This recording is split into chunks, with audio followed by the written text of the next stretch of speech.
Hey, La Maestra Loca here. I'm so glad you decided to purchase the coloring scavenger hunt for you and your students. I'm excited and I hope it brings more joy and movement to your classes. I wanted to go over a few of the other things that you'll need for this activity. The first is envelopes. You'll stuff the clues in here that'll be hid around your classroom. And you'll also need scissors. These scissors are going to cut out the colors that go in the envelopes that are kept with you, as well as cutting out the clues that get stuffed into the envelopes that get hidden around the classroom.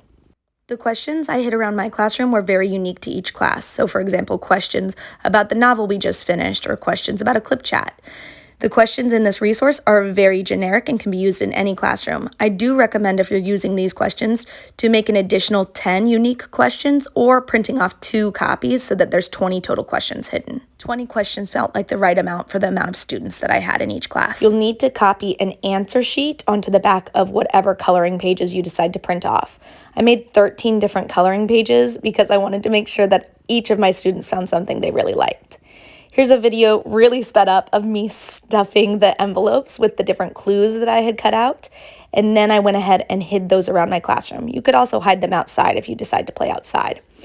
I decided to play inside with my smallest class of about 15 students. You can see they ran around, they're looking for clues. Some of them are coming and writing their answers and not checking their answers with me because they're doing it in a different way from other students. I left it up to them whether they wanted to check their answers as they went. This student is about to check her answer with me to get another envelope with the color inside so she would know how to color her color by number on the other side of the paper. Mi color favorito es azul. Muy bien. Excelente. Número 6. Sí.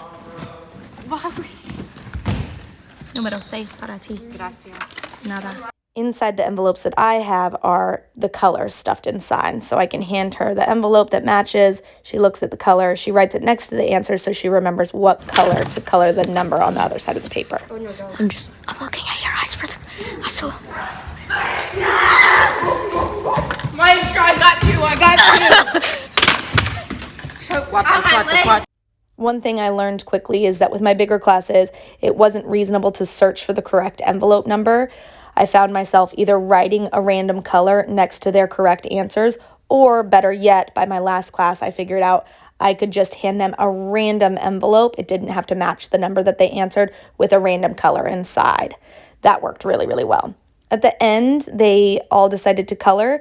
Some kids actually colored as they went. Once they found the answer to a number, they would then turn it over and color all the 4s blue or all the 4s yellow.